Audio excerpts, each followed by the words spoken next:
Female soccer players cover total distances ranging between 9 to 11.5 kilometres, and between 344 and 867 metres are travelled at high-speed running, which is speed ranging from 19.8 to 25 kilometres per hour, and between 69 to 274 metres are covered by sprinting, classified as speed above 25.2 kilometres an hour.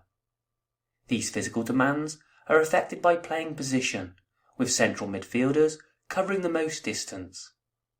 The importance of linear sprinting is also highlighted by the fact it's the most frequent locomotive action in goal situations, performed by both the scoring and assisting players.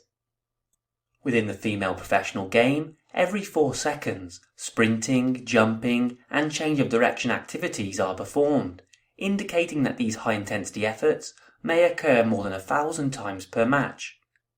And players who have a high relative strength have greater sprint, change of direction, and jump performance compared to their weaker counterparts.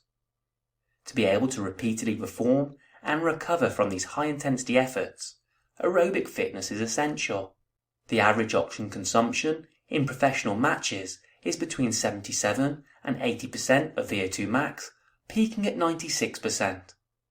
Therefore, possessing a combination of both aerobic capacity and repeated sprint ability allows a player to perform greater successive high-intensity movement with short rest intervals. The article, published in the Journal of Strength and Conditioning Research, titled Rationale and Practical Recommendations for Testing Protocols in Female Soccer, by Marco and colleagues, in their narrative review, aimed to evaluate the literature regarding aerobic tests, linear and repeated sprint ability tests, change of direction tests, strength tests and jump tests, and anthropometric assessments, which can be used to help inform training program design and oversee player development. This presentation, brought to you by Talking Sports Science, will be a summary of their recommendations. The gold standard method of assessment of aerobic capacity is an incremental lab-based treadmill VO2 max protocol lasting between 10 to 15 minutes. However, due to equipment cost, lab time, and expertise required to run the test, field tests are more widely used. The two of the most common field tests include the Yoyo Intermittent test, level 1 and 2, and the 30-15 intermittent fitness test. The Yoyo Intermittent tests comprise of 2 times 20 metre shuttle runs, followed by an active recovery period. Players begin the test from cone B, and when instructed by the audio player, must run towards cone C, which must be reached before the following beep signal, and immediately return to cone B before the next signal. Once cone B is reached, players have a 10-second recovery period in which they must jog from cone B towards cone A, and then back to cone B before the start of the next shuttle. If a player fails to reach cone C and back to cone B in the allocated time, 1 fail is issued. If this happens a second consecutive time, then they are eliminated and total distance is recorded. In terms of reliability, the coefficient of variation is often used as an index of reliability, with a lower score indicating less variability in the data and so a more reliable test measurement.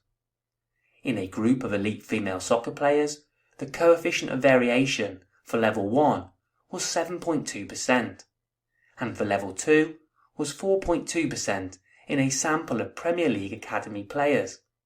Regarding the 30-15 intermittent fitness test, this comprises of 30 seconds of continuous shuttle running, interspersed with 15 seconds walking recovery periods.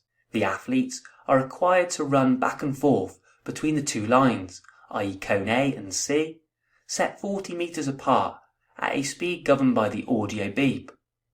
The first 30-second shuttle run is at 8 km an hour, and this speed increases by 0.5 km per hour for every 30-second stage thereafter.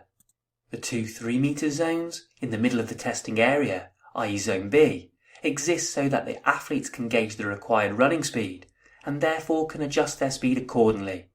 Similarly, the 2 3-metre end zones also help guide the athlete to maintain the appropriate speed. During the 15-second recovery period, athletes are required to walk in a forward direction towards the closest 3-metre zone in the required time. This zone is where they will start the next running stage from. Failure to reach the next 3-metre zone on 3 consecutive occasions results in elimination from the test. The speed of the last stage completed is recorded as their test score. The coefficient of variation was found to be 1.8% in a sample of 17 well-trained female soccer players. Scores for both the Yoyo Intermittent and the 30-15 Intermittent Fitness Test appear to differentiate between age groups and female players of different levels.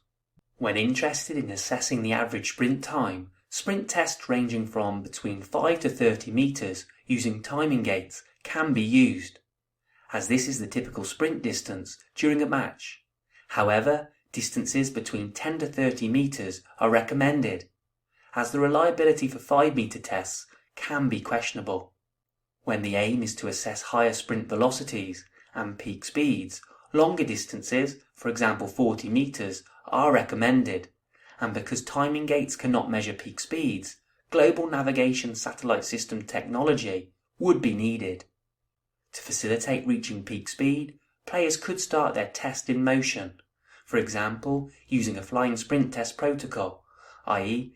a 10-metre acceleration plus a 30-metre sprint. Assessment of peak speed not only provides information on the linear sprinting capacity, but also allows sprinting thresholds to be individualised based on the peak speed recorded in the test.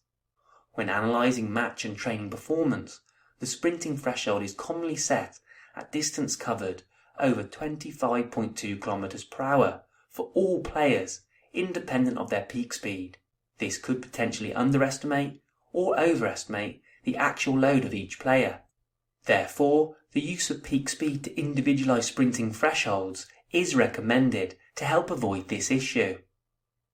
When aiming to assess repeat sprint ability, the protocol recommended is a 20 plus 20 metre shuttle with a 180-degree change of direction, followed by a 20-second period of passive recovery after each shuttle, which is repeated 6 times. Test parameters include best RSA time, mean RSA time, and RSA decrement, which have a coefficient variation of 1.3%, 0.8%, and 30.2% respectively. During games, players need to regularly perform rapid changes of direction to evade defenders in attack as well as respond to an opponent's movement. Therefore, it's no surprise that change of direction can discriminate players of different playing standards and is important for the progression from youth to senior players. In terms of assessment of change of direction ability, there is no gold standard test. However, the 505 test and the Illinois test are recommended as they both are valid and reliable. Alongside the change of direction score, it's important to be aware of the other physical components the test is potentially assessing, such as linear sprinting and physiological factors when repeated change of direction actions are performed. A measure that can be added to existing change of direction tests is the change of direction deficit. For example, the change of direction deficit, calculated from the 505, provides a measure of the time required to add one 180-degree change of direction to a 10-metre sprint. Basically, the larger the deficit, the less effective the direction change, or the lower the ability of an athlete to change direction relative to their physical capability for linear speed. When conducting change of direction tests, make sure the floor surface and other environmental factors are kept consistent. Moving on to strength, which is correlated with sprinting, jumping and change of direction. Therefore, impacting actions such as running through on goal to shoot, jumping for a header or save, and even turning a player to evade or tackle them. Consequently, muscle strength testing protocols, both absolute and relative to a person's body weight, play an important role in the design of an individualized training program. Common strength assessments include 1RM testing, for example the back squat, isometric testing, for example isometric mid-thigh pull, eccentric contraction testing, for example using the Nord board, and isokinetic dynamometry, which is considered the gold standard and can be used to evaluate concentric and eccentric strength. These tests are reported to have an excellent level of test-retest reliability and an acceptable level of technical error of measurement, around 4 to 5%. Lower limb power is a prerequisite of speed and agility and can be assessed using jump tests. The broad jump is an example of a horizontal jump test, and common vertical jump tests include the counter-movement jump and drop jump, which both utilize the stretch shortening cycle, which involves a high-intensity eccentric contraction immediately prior to a rapid concentric contraction. And the squat jump is another vertical jump test that assesses the capability to rapidly develop force solely during a concentric movement. Counter-movement jumps with hands placed on the hips, performed on a forced platform, has been suggested to be the most valid and reliable for isolated lower limb power.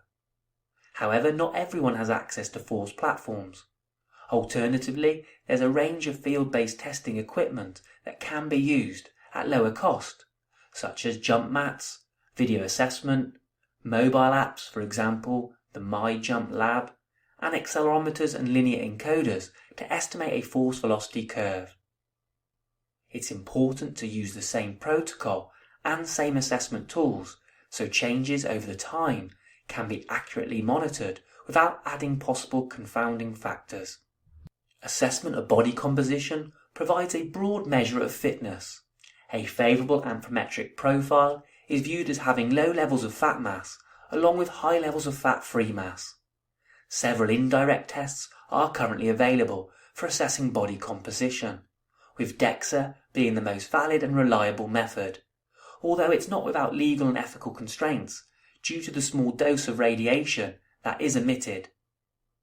Doubly indirect methods are also available and include bioelectrical impedance, 3D photonic scanning, and estimations for body fat percentage from ultrasound and skin fold thickness measures.